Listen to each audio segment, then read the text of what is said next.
that Saturday morning to an unexpected breeze, cool and pleasant against my cheek. I kept the fan on myself while I slept during the warmer seasons, but the fan was packed away deep in my closet during the heart of winter. I wiped my eyes and looked towards the source of the breeze. A yellow blur blocked some of the blinding light that broke through the sheer curtains. As my vision regained clarity, the yellow blur morphed into a lovely yellow flower with 6 large petals. Before college, I would have been terrified of waking up to a strange flower on my chest, but maturity left me more curious than scared. After meeting my best friend Chelsea, a female sleight-of-hand magician, I had grown more willing to accept the unexpected. The flower was part of some intricate trick that she would surprise me with later in the week. It was the only explanation that made sense, therefore I assumed it to be the correct one. I made it through high school without uttering the love word to any of my boyfriends, as my friends were so hasty to brag about doing. When it came to romance, it wasn't something I let take over my life. My reputation around campus as an ice queen wasn't entirely accurate, but it didn't bother me. It helped me avoid the dating scene and keep my focus on my GPA. My plan was set, and I was the only one responsible for executing it. I wasn't a prude, but I was a realist. No spontaneous college guy would waste random romantic gestures on the control freak. Even if there was interest, a warm fire or a heated blanket were more romantic than any flower this far north. Winter wasn't for color, it was for comfort. Still, it was a pretty flower. The flower seemed healthy, but I could smell nothing. My nose was ice cold, and a fresh gust of air made me very aware of the liquid that was dripping from it. The breeze was coming from the window, open about an inch. I closed the window and touched my nose. My hands, warm from being tucked under my pillow, recoiled from the touch of my cold nose. It was no wonder I couldn't smell the flower. I set the flower on my nightstand, hoping a long, hot shower would clear my head and warm up my nose enough to smell it. I saw a notification for a few unanswered texts from Chelsea, but I needed to wake up first. Chelsea was the sober sorority sister of Phi Sigma Sigma, and my best friend. She had never touched a drop of alcohol in her life, and never planned to, though she had a sense of humor about it. Why was a question she heard often, and used it as a way to challenge her ability to think quick. She claimed various rules of various religions at first, before moving on to secret society's cult tenets forcing her to keep clean for her master. For the past month, she had used that question as a study aid for her Death in Society class. She would claim that the victims of insert serial killer's name here were drunk, and that she didn't want to make herself an easy target. After accounting some of the gruesome details from memory, even the most practiced partiers would spend more time eyeing their drinks and fellow party guests with suspicion than imbibing. She was passing the class with flying colors. Penn and Teller were Chelsea's idols. Neither had ever taken a drink of alcohol, and neither ever would, for no other reason than they didn't want to. She liked the idea, and spent her time practicing sleight of hand by herself, while other kids her age practiced the handsy stuff on each other. I was the control freak, she was the perfectionist, and both of us avoided deep relationships in lieu of our own personal interests and hobbies. We were best friends a week into English 301. Chelsea was the designated driver, cock-blocker, and general caretaker when the Phi Sigma 6 went to parties. She asked for 3 things as payment: gas money, permission to perform magic tricks for the guys who struck out with us, and allowance to film any embarrassing shit we did, with a clause that none of it ended up on YouTube. I never got drunk enough to go viral, but New Year's Eve was the one night of the year I caged the control freak completely. That Saturday was January 1st. I assumed Chelsea was the reason I woke up with a cracked window and a strange flower instead of a cracking headache and a strange frat boy. None of the normal signs of a hangover dragged me down, and I silently praised Chelsea for whichever of her magic tricks had prevented the normal symptoms. I remembered nothing. The hot shower was fantastic. The hair on my legs was longer than I expected, considering I had shaved prior to the party the night before. An ex-boyfriend used to swear that his facial hair always seemed to grow thicker and quicker after a night of heavy drinking. Not caring much about the cause, I recycled the diagnosis and slathered conditioner on my legs. After I washed and conditioned my hair, I turned the shower head to pulse and stood under the water, enjoying the sensation of water massaging my back and neck, with my hair draped over my face like a hot towel. One of the perks of a private dorm room: no roommate, no sharing the hot water. After I brushed my hair and teeth, I returned to my bed to check my missed messages when 3 loud, rapid knocks pounded at my door. After the third knock, a sheet of paper slid through the gap at the bottom of my door. This was how the sorority passed along warnings about secret dorm inspections or frivolous gossip we didn't trust texting. It was quick and anonymous. No one ever knew who was knocking. For secretive note passing, those 3 knocks were obnoxious in volume and left a feeling of creeping dread clinging to each and every goosebump that ran up my spine. The cold cape of unease never stayed with me until the end. Much later, I realized what was so unsettling about the situation. 1. My door was the only one that had been knocked on. 2. I had heard no footsteps approaching, or leaving for that matter, even though the floors in our building creaked if someone so much as coughed. I left the note on the floor, as if to punish it for ruining my calm. I checked that the padlock was left in the locked position, a useless but helpful symbol of safety, before I picked up my phone to check the messages from Chelsea. The knocking returned most of the pre-shower tension. My subconscious would expect more knocking for hours, just to avoid surprise if it happened again. The stress made it impossible to relax. I paced around the room as I checked my phone. First, I caught up on emails, the last of which was also from Chelsea. It contained an image that failed to download no matter how many times I touched the retry button. I let it be and scrolled through the text messages instead. These were the last few messages on my phone. Me. See you in 5, doll. Chelsea. Who is that guy? Why is he trying to give you a flower? Can I do a trick on him, or does he have potential? Me. Says his name is Ray. Never seen him before, but Anna thinks he's cute, so no tricks yet. Chelsea. Do his eyes look strange to you, or are you too drunk to notice? Chelsea. Britt, where the hell did you go? Chelsea. Hello? Are you in the bathroom? You need to practice so you aren't puking drunk after one angry orchard. Just tell me if you find a ride or not. This party is LAME. Chelsea. Britt, seriously, where are you?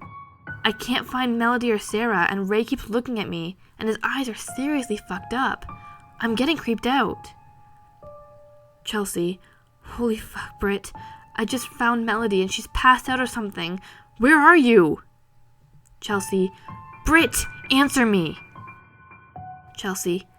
6 lovely petals, does she love me or does she not? 6 lovely petals, does she love me or does she not? 6 lovely petals, does she love me or does she not? 6 lovely petals, does she love me or does she not? 6 lovely petals, does she love me or does she not? 6 lovely petals, does she love me or does she not? By the time I read the last message, the chills on my back had returned tenfold. My frantic pacing caused my thighs to ache. I made a mental note to call Melody later and make sure she was feeling better, but I needed to see Chelsea. Chelsea didn't lose her cool. Ever. Getting us safely back to our rooms, passed out or otherwise, was what Chelsea did. She didn't freak out over it, especially not to the point of it silencing her inner grammar Nazi. She'd grown used to me shortening a couple of words and not using capital letters, but anything beyond that meant repercussions. More terrifying than those 3 knocks were the last 3 text messages.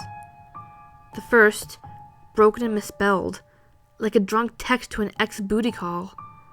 She would have ignored me for a weekend on principle had I sent it to her. The second, all capital letters with exclamation points for emphasis, that would have earned me a public conversation where she yelled at me, just so my ears in shame could be uncomfortable as her eyes had been reading it. And the third message. One long string of lowercase letters. Gibberish at first, but after reading it back a few times, it repeats the same message 6 times. 6 lovely petals. Does she love me or does she not? I had no idea what the fuck that was supposed to mean, or why Chelsea would have sent it. My phone beeped and I had a fierce spasm, as if I'd run into an invisible wall. A small arrow appeared at the top of my cell phone screen, signifying a successful download. I forced myself to stand still and calm down before I opened it. The morning was spiraling into some sort of hell thanks to my inner control freak. I hoped the cricket chirping wouldn't cause me to piss myself at the rate I was going. The download was the image Chelsea had sent me, called NYE 15-6 Petals. I don't know how long I sat with my thumb hovering over that text, unsure whether or not I had the guts left to open that image. I had to talk myself into thinking that it was some elaborate prank on Chelsea's part to get back at me for disappearing on her last night. It took me longer to open it than I'm comfortable admitting.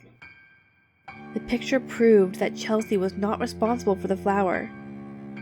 It was a picture of the 6 of us, the Phi Sigma 6 from left to right, where Melody, Sarah, Jolene, Anastasia, Chelsea, and me. All of us had yellow flowers behind our ears, and each one of those yellow bastards had 6 petals. I glanced at the flower on my nightstand for a moment.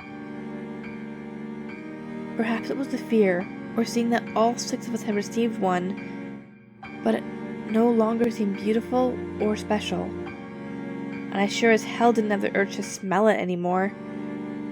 Unable to keep still, I began pacing again. I glanced at the piece of paper on the floor.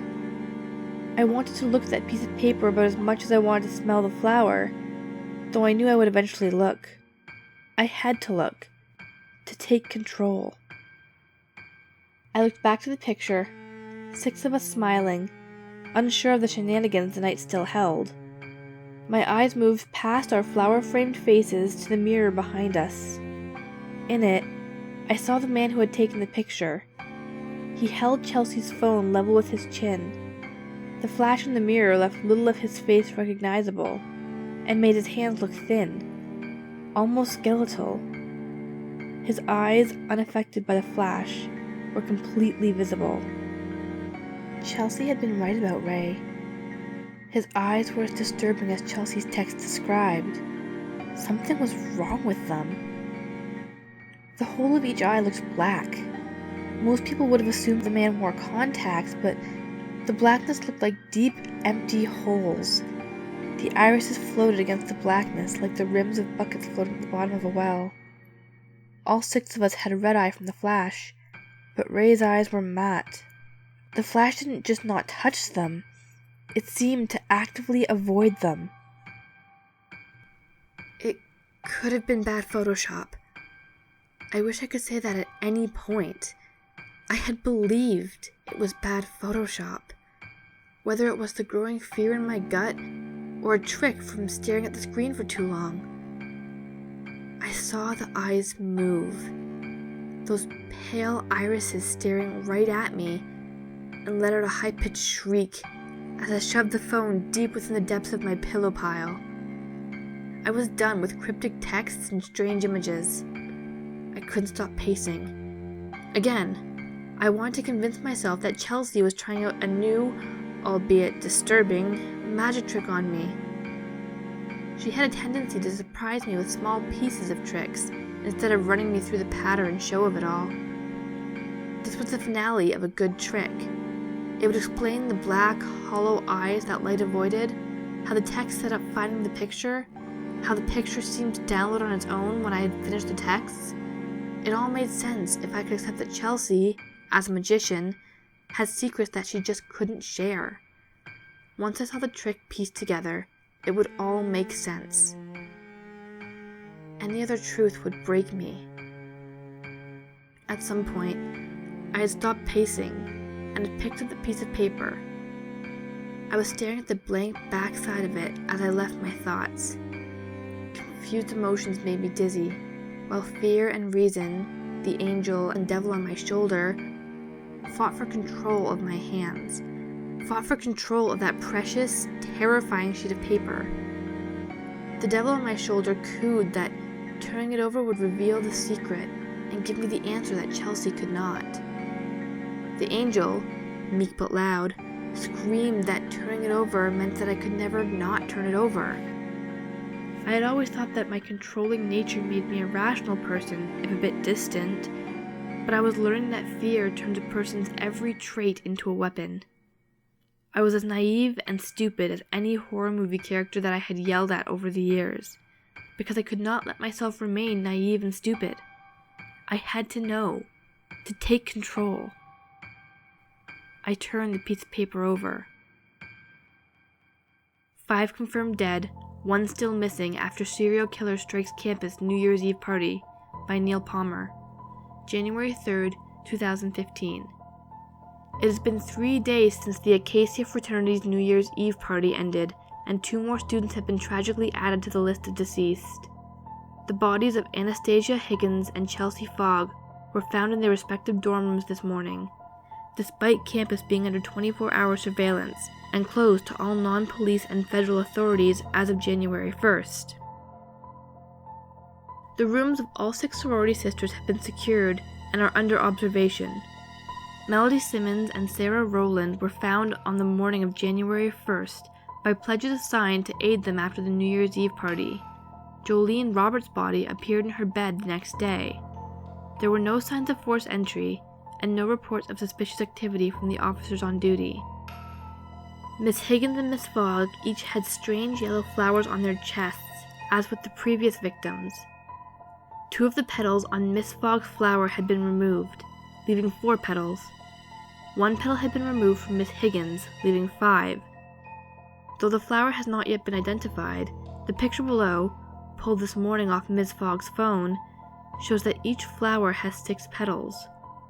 Authorities suspect that whoever is responsible for the flowers may have information and urge anybody with information to call 911 or the provided anonymous tip line as quickly as possible. In the middle of the page was the picture that Chelsea had emailed me, displaying the 6 of us smiling with those fucking flowers behind our ears. I wouldn't let myself look at Ray's face again. I forced myself to read on, despite tears blurring my vision. Brittany Davidson is the last member of the Phi Sigma 6 who remains unaccounted for. If criminal profiler theories that this is the work of a serial killer can be trusted, Ms. Davidson represents one more potential victim. Finding her is paramount to both saving her life and catching the person responsible for the death of her 5 sisters. If anybody has any information regarding the whereabouts of Brittany Davidson, please call the aforementioned numbers. A service for the Phi Sigma 6 will be held once the campus is reopened to the staff and students. Until then, free grief counseling and student support is being offered at the local YMCA. Our thoughts and sympathies are with the families of all 6 young women and anyone else whose lives they have touched. There was a picture of me at the bottom of the page and some phone numbers. I let the paper fall to the floor as my breath caught in my chest. My sisters were dead. My best friend was dead. The grief I felt for them, and the fear I should have felt knowing that I was next, both punctuated by the date at the top of the page. It was January 3rd. I had been lost for 3 days, which meant I had lost 3 days. Somehow I ended up back in my own bed, the same as my sorority sisters. I hope nobody had stuffed a piece of paper underneath any of their doors. I hope that they had gone peacefully in their sleep. I hope that they had been ignorant of the fear coursing through me, knowing that I was next. 3 knocks, much louder than the first, crumbled my nerves. The chills running up my spine grew hot with adrenaline. Tears streamed down my face. I couldn't help from whimpering in short, ugly bursts. I turned toward my bed, ready to leap for the phone under my pillows and call 911. I couldn't take the first step. What I saw stopped the chills, the tears, the whimpering, my breathing, and time itself for all I knew. The window was cracked about an inch. The yellow flower, with 6 pretty petals, was no longer on my night table. The yellow flower sat on my chest, in a perfect spot to obstruct my vision if I were to open my eyes. Not a single petal had been removed. The room had become claustrophobic and surrealistic in a hurry. I wasn't sure if the version of me, who I thought of as the real me, was asleep or dead. I wasn't sure if I was a ghost, a dream, or having an out-of-body experience. I had been vulnerable to whatever monster was responsible for the death of my friends the entire time, and I had been ignorant of that until I read that damn article. In trying to grasp control, I had broken the illusion and lost all of it. As vulnerable as the real me lying in bed was, the part of me stuck staring at her would be the part that suffered.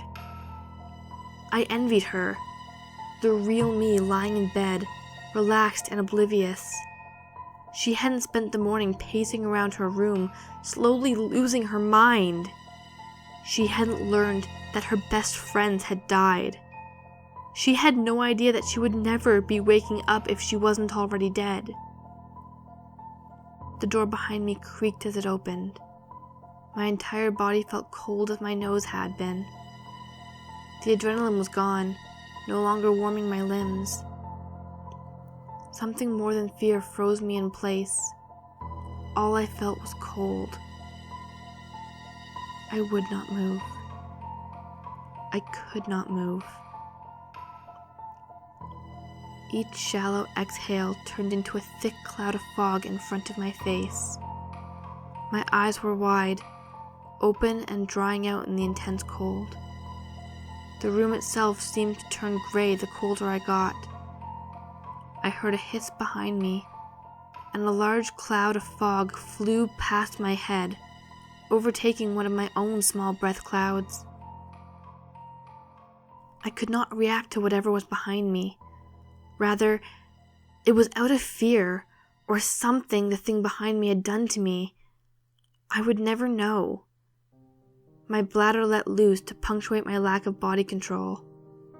The fresh piss felt like ice water as it flowed down my leg.